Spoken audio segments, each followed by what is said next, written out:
Bom, pessoal, vamos lá. Aqui em 2 Coríntios 6 tem um termo que aparece aqui que é Belial. Quando Paulo fala assim, ó, e que comunhão e que concórdia há entre Cristo e Belial, né? Uma pergunta. E algumas pessoas tomam esse Belial como se ele fosse um demônio, né? Tem toda uma mitologia que vem da Idade Média, que seria um dos nomes do diabo, de Satanás. Eu até fui dar uma pesquisada aqui para ver, ó, tem alguns blogs cristãos como esse daqui, ó, que eles falam que ali é o diabo, ó. Apesar do uso da expressão na Antiguidade, né, que é no Velho Testamento, no Novo Testamento apenas uma citação do nome de Belial, como se fosse um nome próprio, e da maneira personificada em Coríntios. Nessa epístola, o apóstolo Paulo escreve a respeito dos crentes e dos ímpios, citando o nome Belial, para ilustrar que é o oposto de Cristo, no caso, o diabo. Então é isso que eles entendem, né? Por causa desse termozinho aqui, Belial. Mas será que é isso mesmo? O termo Belial, em hebraico, significa algo inútil, sem valor. Aparece algumas vezes no Velho Testamento, acho que mais de 27 vezes, como uma expressão. Não como o nome de uma divindade ou de um ser, é só uma expressão. Sempre se referindo a pessoas de mau comportamento, como filhos de Belial, pessoas vis, rebeldes, basicamente isso. É a junção do termo Beli, que significa não ou sem, é que nem aquele sufixo a do grego, né, que é não ou sem, que nem ateu, agnóstico, etc. Mais ial, que significa uso, utilidade, valor, lucro. Então é literalmente uma pessoa rebelde. A etimologia para o seu nome é incerto. Alguns estudiosos, né, verteram diretamente do hebreu como sem valor, Beli-ol. Outros traduziram como não escravizados, Beli-ol. Ou que não tem derrotas, Belial, ou nunca vencido, Beli-yaal. Alguns entendem, acham até que é o nome de uma antiga divindade cananita, que é possível também. Mas enfim, independente se era o nome de uma divindade ou não, o fato é que no hebraico ele sempre é aplicado a pessoas, a homens, a seres humanos, e sempre é aplicado no sentido de uma pessoa inútil, rebelde, uma pessoa que faz coisas erradas, tipo um devasso, um bêbado, coisa do tipo. Por exemplo, aqui em Provérbios fala, ó, o homem de Belial, o homem vil, tem a boca pervertida. Então aqui ele está falando do quê? De um ser espiritual? Não, um homem. No texto tem a palavra homem. Aqui em Deuteronômio fala assim, ó, uns homens, filhos de Belial, que saíram do meio de ti, incitaram os moradores da cidade e tal. Ele está falando do que aqui? Ó, de uns homens, homens mesmo, homens carnais, fisicamente. Aqui em Juízes 19, 22, ó. Estando eles alegrando o seu coração, eis que os homens, ó, homens daquela cidade, homens que eram filhos de Belial, cercaram a casa e bateram a porta e falaram ao ancião. Aqui são os homens que tentaram fazer uma maldade, que nem lá em Sodoma, em Juízes 19. Mas eram homens, homens fisicamente, que nem eu e você. Não eram seres espirituais. Aqui no livro de Samuel, né, Ana, ela começa a ter um tipo de um dom lá dentro do templo, e um homem acusa ela de estar bêbada. Aí ela fala, não tenhas, pois, a tua serva por filha de Belial. Ou seja, eu não sou uma rebelde, uma devassa, eu não estou bêbada. E até aqui em Samuel também, os filhos de Eli, que eram sacerdotes, eram os filhos rebeldes, que comiam da gordura dos dízimos, dormiam com as mulheres. Eles eram considerados filhos de Belial. Mas eram seres espirituais? Não, porque eles eram filhos de Eli, filhos biológicos mesmo. Eli dormiu com uma mulher, teve relações sexuais, teve filhos. E aí aqui a Bíblia usa a mesma expressão, filhos de Belial. Então não tem nada a ver com seres espirituais, tá bom? Ah, mas e aqui em Coríntios, Ronaldo? Ele não está antagonizando a Cristo, ó, Cristo e Belial? Aqui na verdade Paulo está falando de julgo desigual, né, com os infiéis, dando a entender que os infiéis eram pervertidos, devassos e rebeldes. Pessoas que praticavam maldade, ímpias, pessoas injustas. Então quando Paulo faz essa comparação aqui entre Cristo e Belial, ele está dizendo que Cristo era obediente e uma pessoa correta, decente. E já Belial não, Belial seria as pessoas más, vis. Então é disso que Paulo está falando. Uma diferença entre o justo e o injusto, o crente e o infiel, o ímpio e o bom, Cristo e Belial. Mas aqui ele não está em nenhum momento usando no sentido de ser uma pessoa espiritual, como aquele blog dá a entender. Ele está falando que não tem nenhuma concordância entre Jesus e um rebelde. Basicamente isso, tá bom? E já que eu estou falando aqui de Belial, vou pegar mais um tema aqui do Novo Testamento, que é Beelzebu, que aparece aqui naquela parte que Jesus cura, né?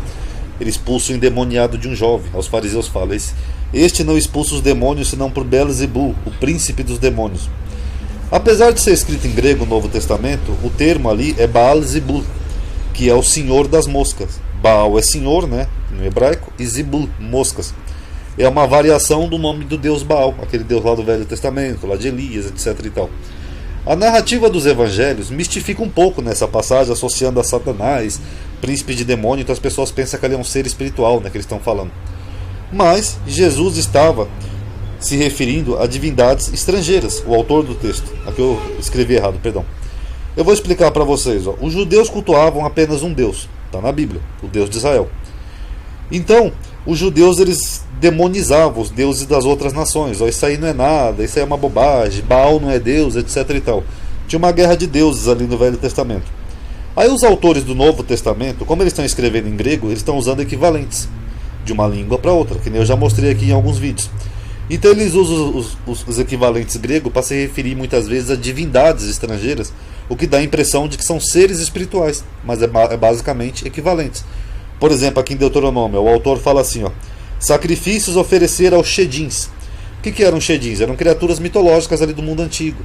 Eram chacais do deserto, destruidores, né, que destruíam tudo. Eram praticamente destruidores. Então eram criaturas mitológicas, não eram nada. Então o que o autor de Deuteronômio está falando aqui é que antigamente aquelas pessoas ofereciam sacrifícios a esses seres, né, seres mitológicos, essas divindades estrangeiras. Aí no Novo Testamento Paulo faz uma citação parecida, só que ele usa o termo demônio, né, daimon em grego. Por quê? Porque não tinha shedim no grego. Então ele usa um termo parecido para se referir a quê? A divindades estrangeiras. Ó, as coisas que os gentios sacrificam, ele está falando dos gregos, dos romanos, das pessoas da época, sacrificam aos demônios, não a Deus, ou seja, a divindades estrangeiras. E não ao nosso Deus, não ao Deus de Israel, mas a divindades estrangeiras. Então aqui, apesar de ter o termo demônio, não é demônio no sentido espiritual. Ele está se referindo que eram outros deuses, outras divindades, e não ao Deus de Israel. Então os fariseus ali no contexto, eles acusam Jesus de realizar um exorcismo em nome de uma divindade estrangeira. A mesma coisa, Baal-Zebul. Não é em nome do nosso Deus que ele está expulsando esse demônio, é em nome do Baal-Zebul, o Deus Baal. Mas como eles também atribuíam esse demônio do jovem a um culto idolátrico, ele deve ter feito algum culto pagão, alguma coisa, por isso que ele ficou doente desse jeito, que era de uma divindade estrangeira. Então não teria muito sentido, né, eles acusar Jesus, sendo que também na crença helênica da época eles achavam que o que estava possuindo o rapaz era uma culpa por ele ter também se envolvido com alguma divindade estrangeira. Então por isso que Jesus questiona, como que o inimigo expulsa a si mesmo? Ou seja, se Jesus estivesse agindo em nome de uma divindade estrangeira, como eles acusaram ali, Baal-Zebul, essa divindade ia querer se expandir em Israel, mostrar o seu poder, falar, eu vou fazer 1000 maravilhas aqui para mostrar que eu existo, eu sou o Baal-Zebul, e não oprimir, expulsando os demônios das pessoas. Como é que uma divindade estrangeira ia se impor a Israel, expulsando os demônios? Não ia ter como. Ao contrário, ela ia encher mais de demônios todo mundo, para todo mundo ficar seguindo ela. Seria a lógica. Então por isso que Jesus pergunta, como pois subsistiria o seu reino, o reino dessa divindade, do Deus Baal?